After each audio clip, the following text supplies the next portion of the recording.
प्रभु यीशु मसीह में मेरे प्रिय भाई और बहनों, प्रभु यीशु मसीह के पवित्र और उद्धार देने वाले नाम में मैं आप सभी का आज पवित्र राख बुधवार यानी आश वेडनेसडे की दिव्य कृपा की प्रार्थना में हृदय से स्वागत करता हूँ।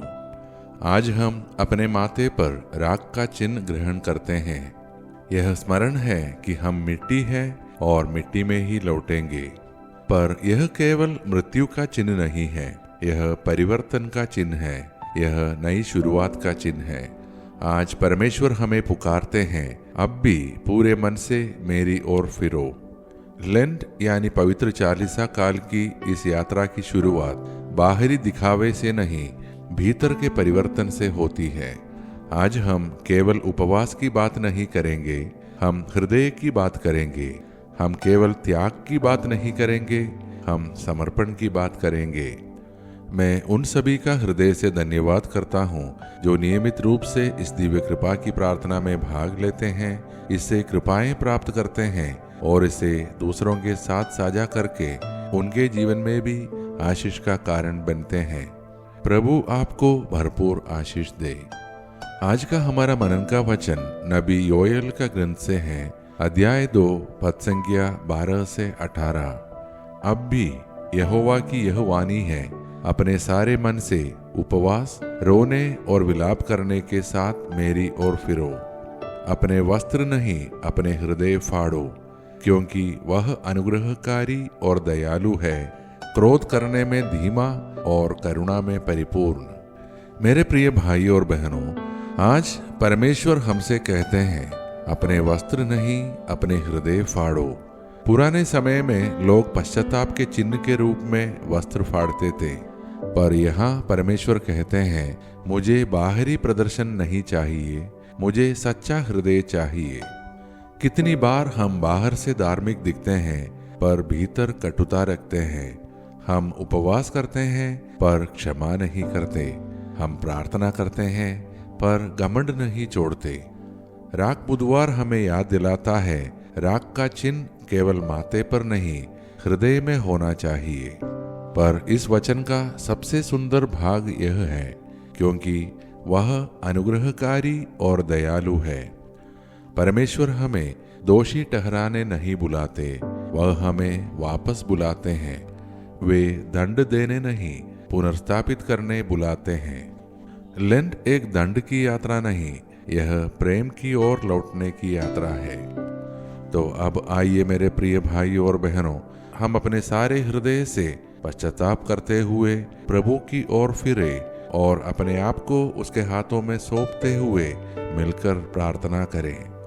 हे सर्वशक्तिमान और करुणामय परमेश्वर, आज इस राख बुधवार को हम विनम्र हृदय से तेरे सामने आते हैं। हे प्रभु, हम स्वीकार करते हैं कि हमने कई बार तुझसे दूरी बना ली। हमने अहंकार चुना, हमने क्षमा नहीं की, हमने तेरी इच्छा के स्थान पर अपनी इच्छा चुनी। आज हम अपने हृदय को तेरे सामने खोलते हैं। हमारे भीतर का कठोरपन तोड़ दे, हमारे भीतर की कटुता पिघला दे, हमें नया हृदय दे। हे प्रभु, इस लेंट में हमें सच्चा उपवास सिखा, बुराई से दूर रहने का उपवास, झूठ से दूर रहने का उपवास, क्रोध से दूर रहने का उपवास। हम अपने परिवारों को तेरे हाथों में सौंपते हैं। जहाँ टूटन है वहाँ मेल ला, जहाँ दूरी है वहाँ प्रेम ला। हमारे घरों को प्रार्थना का घर बना। हे प्रभु, हम अपने बच्चों के लिए प्रार्थना करते हैं, विशेषकर वे बच्चे जो इन दिनों परीक्षाएं दे रहे हैं।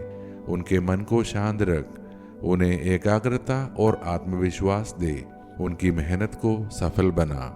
हम बीमारों के लिए प्रार्थना करते हैं, उन्हें प्रभु यीशु के पवित्र नाम पर चंगाई दे। हम बेरोजगारों के लिए प्रार्थना करते हैं, उनके लिए नए अवसर खोल। हम जन्मदिन और विवाह वर्षगांठ मना रहे लोगों के लिए प्रार्थना करते हैं, उनके जीवन को आशीष से भर दे। हम उन सभी प्रार्थना निवेदनों को तेरे सामने रखते हैं जो हमसे किए गए हैं। यदि वे सब तेरी इच्छा के अनुसार हो तो उन्हें पूरा कर। हमें हर प्रकार के पाप, हर हानि और अचानक व असामान्य मृत्यु से सुरक्षित रख। हे प्रभु, हमारे देश के शासकों, अधिकारियों और नेताओं को न्याय और करुणा से भर दे। हमारे देश में धार्मिक सद्भाव और शांति स्थापित हो। ये सारे प्रार्थनाएं और हमारे मन के अन्य प्रार्थनाएं हम समर्पित करते हैं हमारे प्रभु यीशु मसीह के नाम पर। आमीन। मेरे प्रिय भाइयों और बहनों, राख बुधवार हमें याद दिलाता है हम दूल हैं पर हम प्रिय दूल हैं। हम कमजोर हैं पर परमेश्वर की दया महान है। यदि आज की यह मनन और प्रार्थना आपको सच्चे पश्चाताप और नई शुरुआत के लिए प्रेरित करे तो कृपया इस प्रार्थना को अपने परिवार व मित्रों के साथ साझा करें ताकि वे लोग भी इस लेंट की यात्रा में नवीनीकरण का अनुभव कर सकें। हम सब कल की दिव्य कृपा की प्रार्थना में फिर एक साथ मिलेंगे। तब तक प्रभु हमको और हमारे परिवार को अपने अनुग्रह में सुरक्षित रखें। मेरे मसीहा मेरे खुदा, तुम ना होना मुझसे जुदा।